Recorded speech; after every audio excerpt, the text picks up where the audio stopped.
Hello my dear viewers, welcome back to our part of speech series. आज हम पढ़ने वाले हैं प्रीपोजिशन।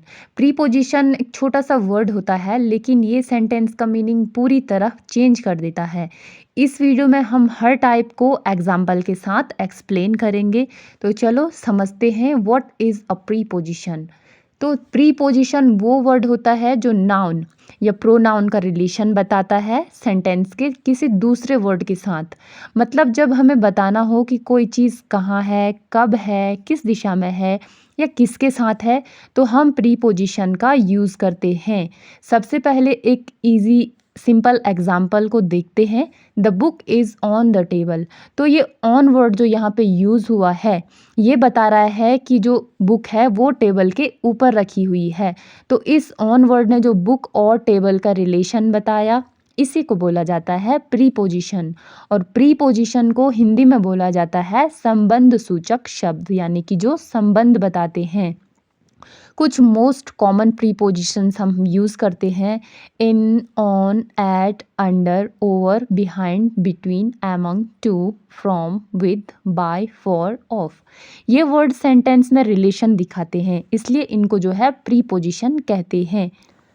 अब हम प्रीपोजिशन के टाइप समझते हैं। सबसे पहला आता है प्रीपोजिशन ऑफ प्लेस।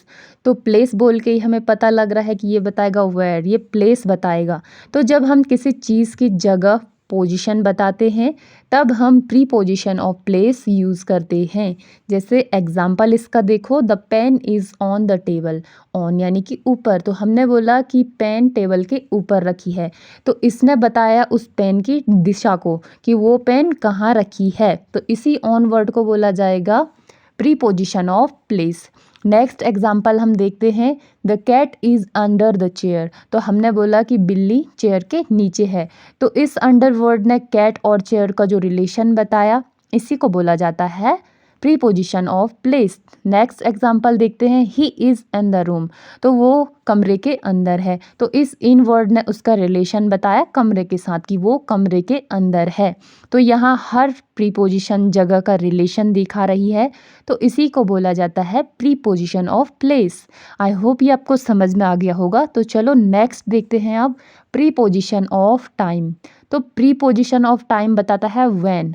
टाइम बोल के ही पता लग रहा है कि टाइम का पता लगेगा। तो जब हम किसी काम का समय बताते हैं, तो हम प्रीपोजिशन ऑफ टाइम यूज़ करते हैं।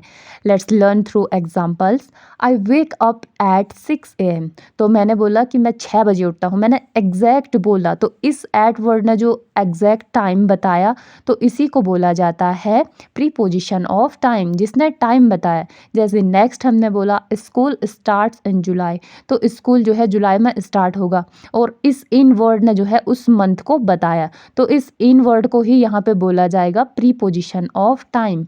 नेक्स्ट देखते हैं एक और, we have a test on Monday. तो जो हमने बोला कि मंडे को टेस्ट है, तो इस ऑन वर्ड ने बताया हमें कि मंडे को टेस्ट है, तो इसे ही बोला जाता है प्रीपोजिशन ऑफ टाइम।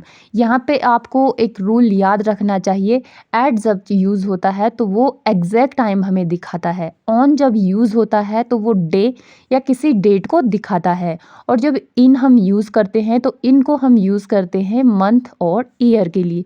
तो बस इतना सा ही था प्रीपोजिशन ऑफ टाइम।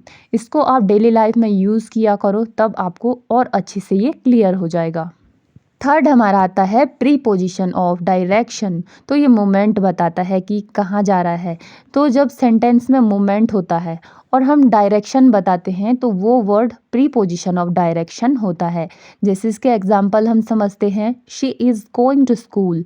तो इस टू वर्ड ने बताया कि वो स्कूल की तरफ जा रही है, वो स्कूल को जा रही है, तो इस टू वर्ड को ही बोला जाता है प्रीपोजिशन ऑफ डायरेक्शन।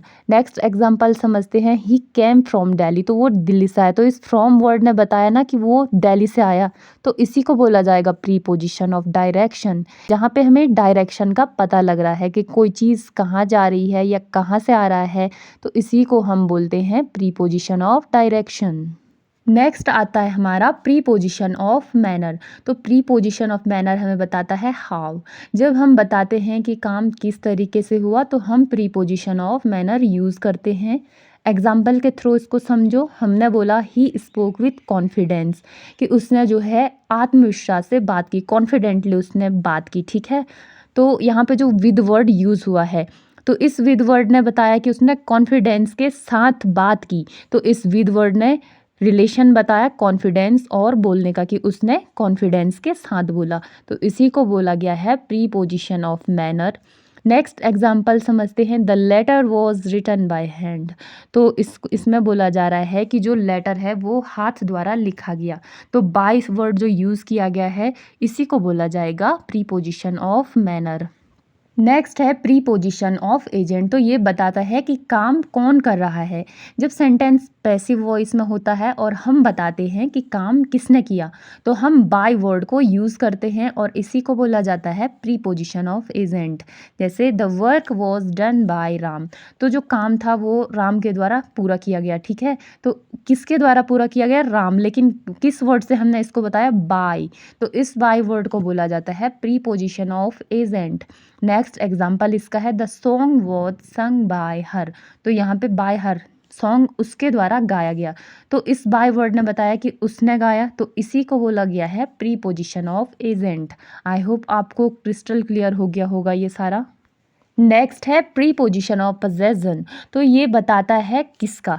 जब हम ओनशिप या रिलेशन बताते हैं तो हम ऑफ वर्ड का यूज़ करते हैं और इसी को बोला जाता है प्रीपोजिशन ऑफ पजेशन, ठीक है। एग्जाम्पल इसका देखते हैं। This is the house of my uncle. तो मैंने बोला कि ये घर मेरे अंकल का है, तो इस ऑफ वर्ड ने का, जो हमने ऑफ यूज़ किया, इसने बताया मेरे अंकल का है। इसी को बोला जाता है preposition of possession. Next example है the colour of the car is red. हमने बोला कि जो कार का कलर है वो रेड है, तो ऑफ वर्ड ने यहाँ पे बताया कि उस कार का कलर रेड है, तो इसी को बोला जाता है प्रीपोजिशन ऑफ पजेशन। बहुत इजी है ये, ऑफ वर्ड का यहाँ पे यूज़ होता है। तो यही थे प्रीपोजिशन के मेन टाइप्स। प्रीपोजिशन हमेशा नाउन और प्रोनाउन से पहले आता है, इसीलिए इसका नाम है प्रीपोजिशन। प्री यानी कि पहले आने वाला। तो आज हमने प्रीपोजिशन को एग्जाम्पल और एक्सप्लेनेशन के साथ समझा। प्रैक्टिस करोगे तो प्रीपोजिशन और भी इजी हो जाएगा। नेक्स्ट वीडियो में मिलेंगे कंजक्शन के साथ। Thank you for watching.